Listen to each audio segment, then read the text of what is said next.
Good morning students, कैसे हैं आप सब। आज हम बात करेंगे GST determination of value of supply under rules की। लास्ट वीडियो में हम लोग थे कुछ इस तरीके की टेबल पर, जहां हमने डिसाइड किया था कि अगर हम ट्रांजैक्शन वैल्यू कैलकुलेट कर सकते हैं, मतलब अगर ट्रांजैक्शन वैल्यू डिटरमाइन हो सकती है, इन दैट केस हम इस तरीके से ट्रांजैक्शन वैल्यू कैलकुलेट करेंगे। उसमें कुछ कुछ चीज़ें ऐड करेंगे, कुछ चीज़ें एक्सक्लूड करेंगे और हमारा क्या आ जाएगा, वैल्यू ऑफ सप्लाई आ जाएगा। लेकिन हर स्थिति में ऐसा नहीं होता। कई बार कुछ सिचुएशन ऐसी आ जाती है जब हम ट्रांजैक्शन वैल्यू डिसाइड नहीं कर पाते। उसमें फिर क्या होगा, उसमें जीएसटी के कुछ रूल्स लागू होंगे, यानी कुछ रूल्स हमको फॉलो करने पड़ेंगे। ठीक है, तो आज हम उन्हीं रूल्स की बात कर रहे हैं जीएसटी के अंतर्गत। ठीक है, तो ये हमारे कुछ रूल्स हैं, आपको दिखाई दे रहा है, कुछ लिस्ट है हमारे पास, रूल नंबर 27 से 35 तक।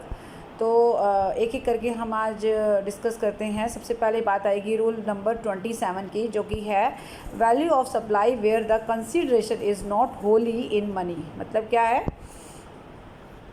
कि अगर हम ऐसी गुड्स या सर्विसेज सप्लाई कर रहे हैं और जिनका कंसीडरेशन हम पूरी तरह से मनी में नहीं, मतलब मॉनेटरी वैल्यू में नहीं ले रहे हैं उसकी, राइट। जैसे नॉर्मली आप कोई भी शॉप पे जाते हैं, कोई सामान खरीदते हैं, तो उसके बदले में आप क्या देते हो, कुछ रुपए देते हो, कुछ अमाउंट देते हो, राइट। लेकिन कई बार ऐसा होता है कि हम कोई भी सामान लेते हैं तो उसके बदले में हम कुछ पैसे देते हैं, प्लस में कोई और आइटम देते हैं। फॉर एग्ज़ाम्पल, अगर आप अपने पुराने फ्रिज को नए फ्रिज से रिप्लेस करना चाहते हो तो मे बी आपको शोरूम का ऑनर ये ऑप्शन दे सकता है कि आप पुराना फ्रिज लाइए और हम आपको 10,000 रुपये में आपको नया फ्रिज दे देंगे। ठीक है, तो यहाँ आपने देखा कि जो सप्लाई हुआ फ्रिज का वो पूरी तरह से मनी में नहीं था, उसमें पुराना फ्रिज भी हमने साथ में दिया।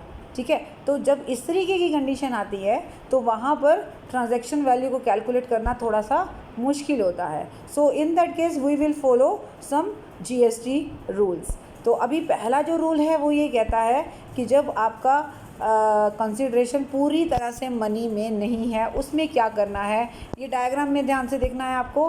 Value of supply where consideration is not wholly in money, मतलब कुछ पैसे देने हैं लेकिन कुछ सामान भी देना है आपको। अब उसमें क्या है, दो तरीके के रूल्स हैं। सबसे पहले तो रूल नंबर 27A और 27B। ये क्या कहता है कि अब आपको ये देखना है कि ओपन मार्केट में जो वैल्यू है वो आप लेंगे। ये मैं एक एक करके थोड़ा डिटेल में बताने वाली। पहले मैं एक बार सिर्फ डायग्राम समझाऊंगी आपको। तो पहला केस होगा ओपन मार्केट की वैल्यू ले लेनी है। दूसरा केस, अगर ओपन मार्केट की वैल्यू अवेलेबल नहीं है तो क्या करना है, फिर आपने देखना है जो सामान आपने ख़रीदा और उसके बदले में जितने पैसे दिए वो, प्लस में जो सामान आप उनको दे रहे हो उसका जो मॉनेटरी वैल्यू है वो, उन दोनों को आप ऐड कर लोगे। मतलब अगर नया फ्रिज हमारा 10,000 का है तो 10,000 आपने कंसिडरेशन दिया, प्लस में पुराना फ्रिज अगर मार्केट में 2,000 में आज की डेट में बिकने को तैयार है तो वो 2,000 आपने और ऐड कर लेने हैं, यानी कि आपके लिए जो कंसिडरेशन हुआ वो 12,000 हुआ। ठीक है, लेकिन ये कब करना है, अगर हमारे को ओपन मार्केट वैल्यू नहीं पता। ये कब करना है, जब ओपन मार्केट वैल्यू हमें पता है। ठीक है, फिर अब तीसरी जो चीज़ है वो है, अब एक और रूल भी है, मतलब रूल वही है, उसके पार्ट्स हैं। तीसरा रूल ये कहता है कि मान लीजिए ये हमारा रूल 27A और रूल 27B दोनों ही हमारे यहाँ पर अप्लाई नहीं होते। तब हम क्या करेंगे, तब हम ये देखेंगे कि मार्केट में हमारे सामान जैसा और सामान भी तो बिक रहा है ना, दूसरे लोग बेच रहे हैं, तो वो अपनी चीज़ को कितने रेट में बेच रहे हैं हम वो चेक कर लेंगे। अब आ गया लास्ट में रूल नंबर 27D, यानी कि चौथा पार्ट। मान लीजिए ये तीसरा भी अप्लाई नहीं होता। ठीक है, जब तीसरा भी अप्लाई नहीं होता तो फिर हमें क्या करना है, फिर हमें एक और रूल है जो हमें आगे जाकर मिलेगा। एक है रूल नंबर 30, आप यहाँ से चेक कर लेना। दिस इज़ रूल नंबर 30 और 31, value of supply based on cost and residual method for determination of value of supply. मतलब क्या है, जब हमारा चौथा केस आएगा ना, जब 27D में आएंगे और हमें ये पता लगेगा कि A और B और C तीनों ही लागू नहीं होते, तब हमारा वहाँ पर रूल नंबर 30 या 31 अप्लाई होगा। ठीक है। अब हम इसको एक एक करके डिटेल में लेके जाते हैं। जैसे सबसे पहले मैंने क्या बोला, open market value of supply, ठीक है। अब इसका मतलब क्या है, एक एग्जांपल लेते हैं। मिस्टर ए ने वॉशिंग मशीन सेल की है मिस्टर बी को 20,000 में, प्रोवाइडेड टू मिस्टर बी कि भैया आप अपनी पुरानी वॉशिंग मशीन लाइए और 20,000 रुपये में नई मशीन लेकर जाइए। अभी क्या करेंगे, हम चेक करेंगे, सबसे पहले पॉइंट लेके आएंगे कि क्या मार्केट में वो मशीन फ्रेश बिकती है बिना पुरानी मशीन लिए। हाँ बिल्कुल बिकती है। कितने में बिकती है, ये 30,000 में बिकती है। तो हम क्या करेंगे, नई मशीन की वैल्यू सीधा 30,000 मान लेंगे। हालांकि कस्टमर ने आपको 20,000 रुपये दिए हैं, प्लस में पुरानी वॉशिंग मशीन दी है, लेकिन क्योंकि मार्केट में ओपन मार्केट वैल्यू अवेलेबल है उस प्रोडक्ट की, तो आपने ओपन मार्केट वैल्यू ले लेनी है और वही आपका value of taxable supply of washing machine कहलाएगा। यहाँ तक बात ओके हो गई। अब दूसरे में आ जाएंगे। मान लीजिए ये 30,000 रुपये का रेट हमें नहीं पता, मान लीजिए वो मार्केट में वो चीज़ ऐसे नहीं बिकती, उसका मार्केट में रेट हमें नहीं आइडिया, तो हम क्या करेंगे, फिर वही वाला काम कि आपने कितने पैसे दिए, 20,000, पुरानी वॉशिंग मशीन भी दी साथ में, तो पुरानी वॉशिंग मशीन का मॉनेटरी वैल्यू चेक कर लेंगे मार्केट में कितने में बिक सकती है। मान लीजिए पुरानी वॉशिंग मशीन 2,000 में बिक सकती है, तो 20,000 प्लस में 2,000, 22,000 क्या हो जाएगा, that will be value of मतलब कंसिडरेशन हो जाएगा ना उस चीज़ का। तो कंसिडरेशन अगर पूरी तरह से मनी में नहीं है तो आप क्या करेंगे, या तो ओपन मार्केट वैल्यू देखेंगे, वो अवेलेबल नहीं है तो फिर आप उस मशीन का भी वैल्यू ले लेंगे और दोनों को टोटल कर लेंगे, वो हमारा आ जाएगा value of taxable supply of machine. ठीक हो गया। अब तीसरा मैंने क्या कहा था, मान लीजिए ए और बी दोनों ही बातें लागू नहीं होती, मतलब ना तो ओपन मार्केट वैल्यू अवेलेबल है, ना ही उस पुरानी मशीन का रेट हमें आइडिया है। अगर आइडिया होता तो फिर सेकंड ऑप्शन ही अप्लाई हो जाता ना।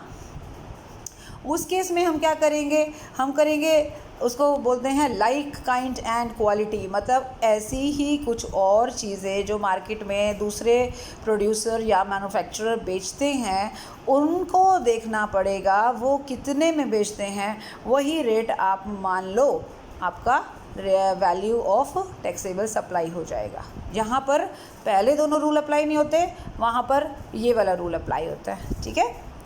जैसे एक छोटा सा एग्जांपल देखते हैं। XYZ ने इंट्रोड्यूस किया है एक नया LED। XYZ एक कंपनी है, उन्होंने एक नया LED लॉन्च किया है।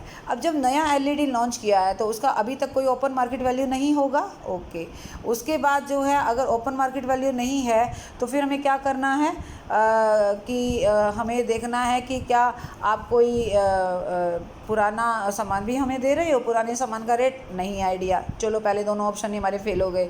तो तीसरा हम क्या करेंगे कि भाई ऐसे ही LED पुराना कोई और दुकानदार भी बेच रहे हैं क्या, राइट बेच रहे हैं, तो हमने वो वाला रेट ले लेना है, वही हमारे इस LED का वैल्यू रहेगा जिस पर GST चार्ज किया जाएगा। ठीक है। अब चौथे पे आ जाए, that is valuation on the basis of consideration in money and rule number 4 और 5। इसमें क्या है मैं आपको क्लियर कर दूं, जहाँ पर 27A, B और C तीनों ही अप्लाई नहीं होते, मतलब ना तो ओपन मार्केट वैल्यू अवेलेबल है, ना ही आपको like and kind value available है, मतलब A भी नहीं है, B भी नहीं है, C भी नहीं है, तो मैं क्या करूँगी, then I will apply rule number 30 और रूल नंबर 31। ठीक है। अब ये रूल नंबर 30 और 31 क्या है, इसके लिए मैं आपको रूल नंबर 31 पहले 30 पे लेके जाती हूँ। रूल नंबर 30 कहता है वैल्यू ऑफ सप्लाई हम क्या किस पे बेस करेंगे, कॉस्ट पे बेस करेंगे।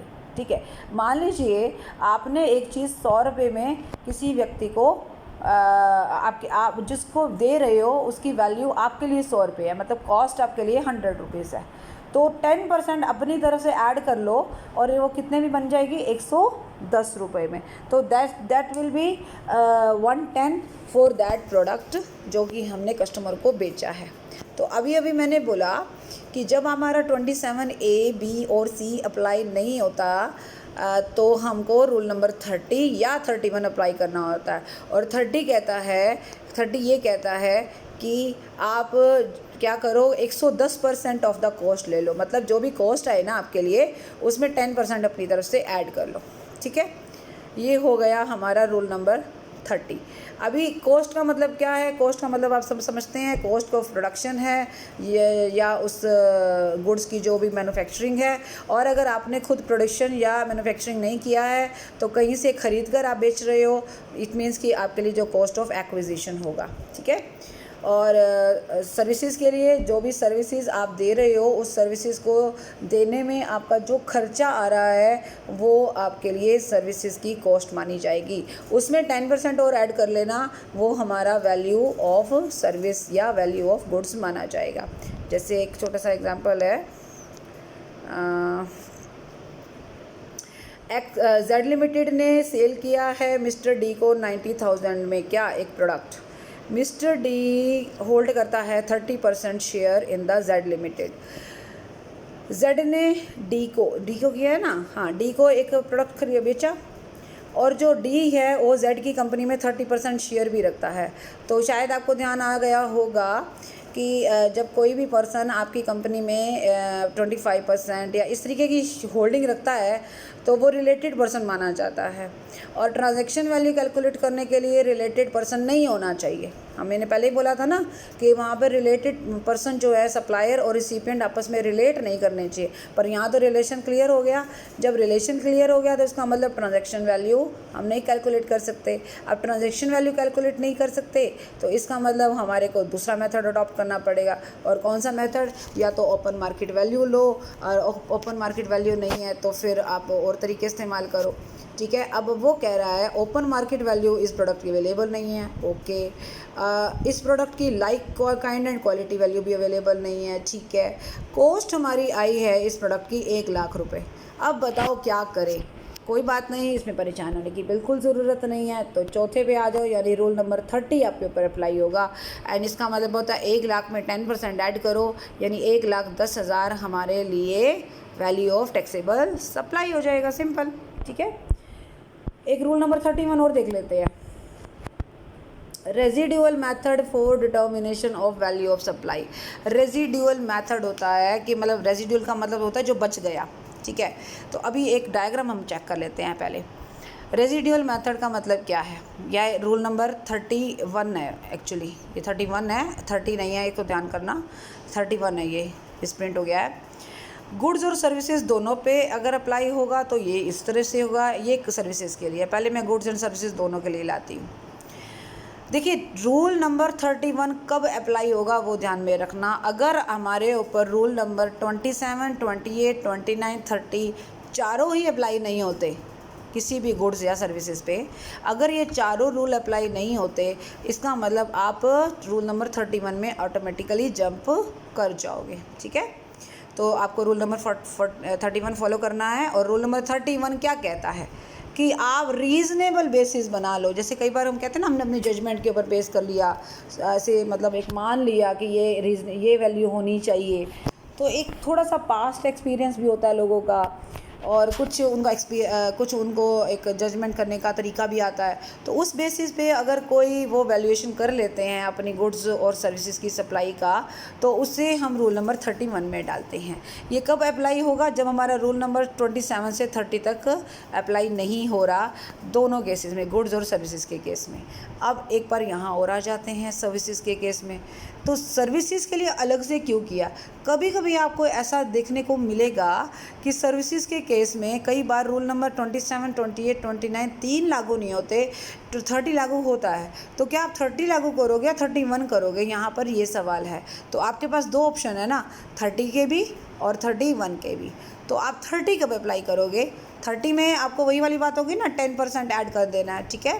और 31 में वही रीज़नेबल ऑप्शन। तो कहने का मतलब ये है कि जो लोग सर्विसेज को सप्लाई करते हैं और उनके ऊपर अगर रूल नंबर 27, 8 और 9 अप्लाई नहीं होता है, तो वो 30 भी अप्लाई कर सकते हैं, 31 भी अप्लाई कर सकते हैं।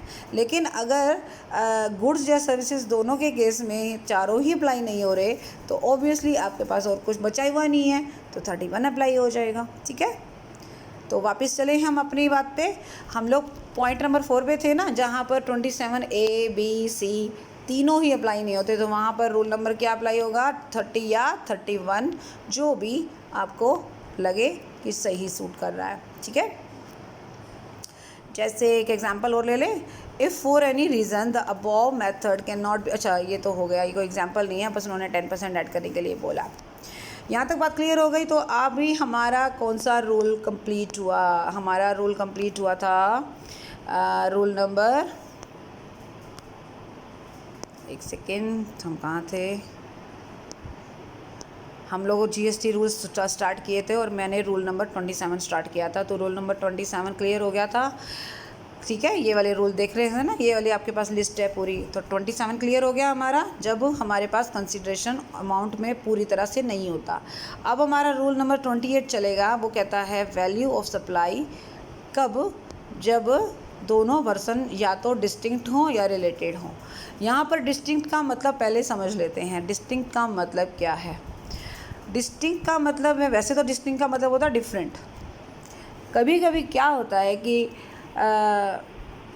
कुछ पर्सन ऐसे होते हैं जो जीएसटी में एक ही पर्सन है, लेकिन उसने रजिस्ट्रेशन अलग अलग करवा रखा है, अलग अलग स्टेट में अलग अलग रजिस्ट्रेशन करा रखा है, पैन उसका एक ही है, परमानेंट अकाउंट नंबर एक ही है, तो उसे हम डिस्टिंक्ट पर्सन कहेंगे जीएसटी के पॉइंट ऑफ व्यू से, राइट।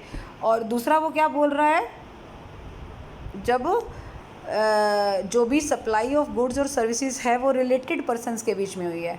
रिलेटेड पर्सन का मतलब सब मैंने समझाया था, जैसे एम्प्लॉयर एम्प्लॉई, जैसे एक दूसरे के बिज़नेस में जो है पार्टनर हैं, या इस तरीके का ही सीन है।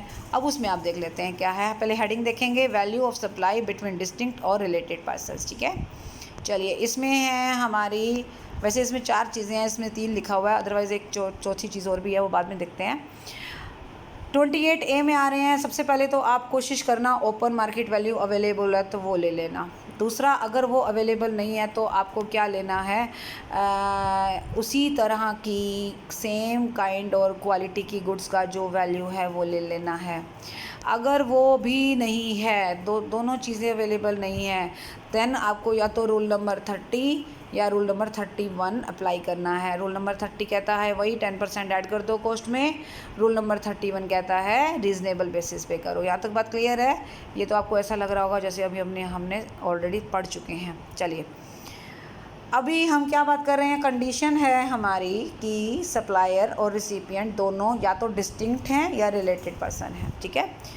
मैं एग्जांपल से स्टार्ट करती हूँ। मिस्टर एक्स ने सेल किया है एलईडी बिना पैसों के, बिना कुछ लिए, किसको? मिस्टर वाई को। क्यों? वाई एक फैमिली मेम्बर है इसलिए, सिंपल। दोनों एक ही घर के पर्सन है, और एक पर्सन जो है एलईडी की दुकान लेके बैठा है, तो उसने अपने भाई को या जो भी उसका ये पर्सन है, मेंबर है उसकी फैमिली का, उसने उसको फ्री में एलईडी दे दिया। अब ओपन मार्केट वैल्यू एलईडी की 20,000 है, क्या करें?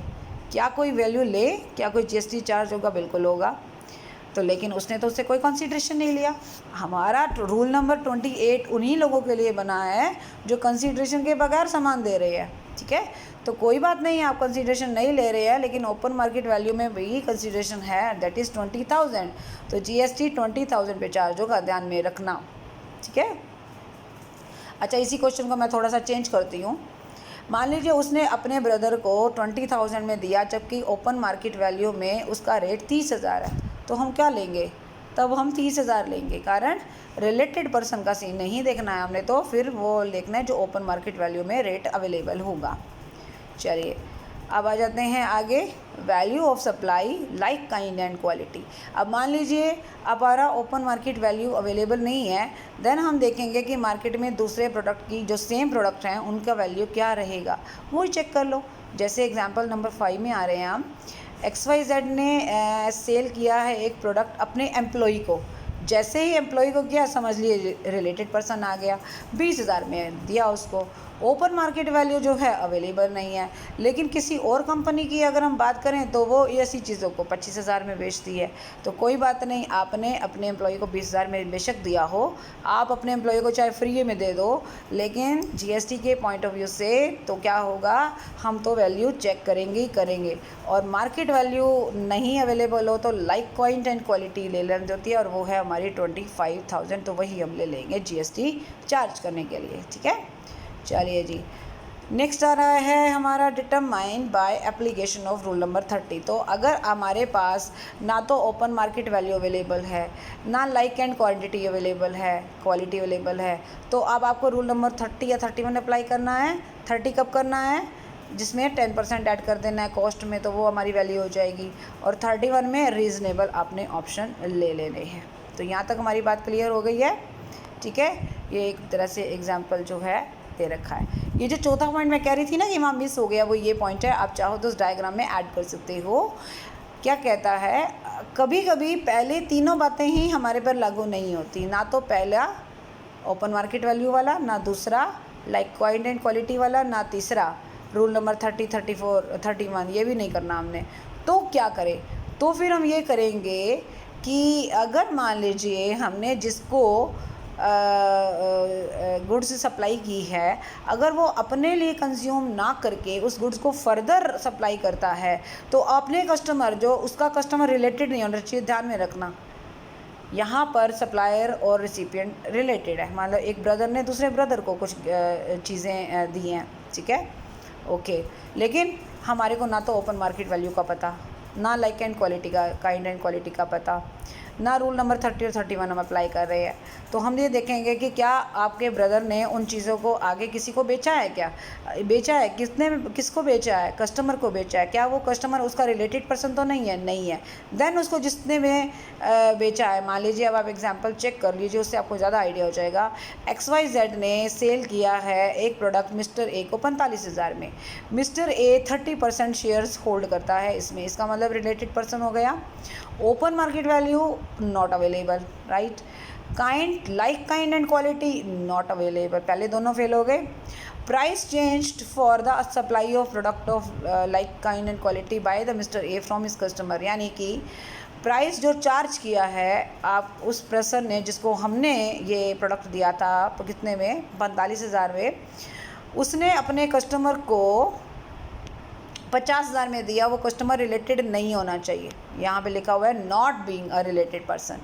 उसको 50,000 में दिया है, तो हम क्या करेंगे? अब हमारे ऊपर चौथी चीज़ अप्लाई होती है, दैट इज़ 50,000 का 90% लेना है।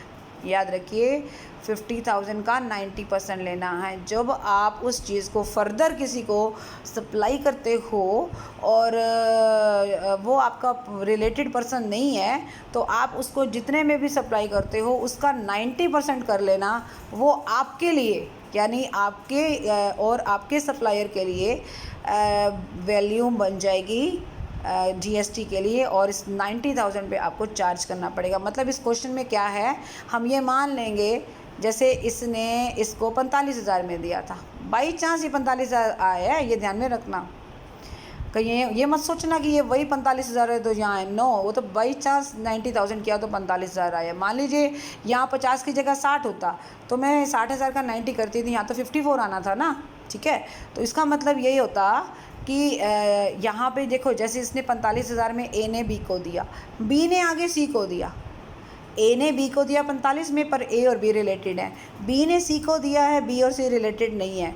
तो बी और सी में जो ट्रांजैक्शन हुआ, मान लीजिए वो 50,000 का हुआ जैसे इसने बताया अभी, तो हम 50,000 का 90% ले लेंगे और इस 45 की बजाय वो वाली वैल्यू लेकर चलेंगे, राइट, क्योंकि पहले तीनों केस हम पर अप्लाई नहीं हो रहे इसलिए, ठीक है। तो ये है हमारा रूल नंबर 28। तो इस तरीके से अब हमारे कितने रूल्स क्लियर हो गए हैं, चेक करें। हमारा रूल नंबर 27 क्लियर हो गया है, रूल नंबर 28 क्लियर हो गया है, और रूल नंबर 30 और 31 हमारे क्लियर हो चुके हैं, ठीक है। रूल नंबर 29 भी हमने क्लियर कर लिया है, ओके। नहीं सॉरी, रूल नंबर 29 क्लियर नहीं किया, 4 ही रूल्स हमारे क्लियर हो गए हैं। तो बाकी के रूल्स जो हैं हम नेक्स्ट वीडियो में क्लियर करेंगे। Thank you so much, bye, take care.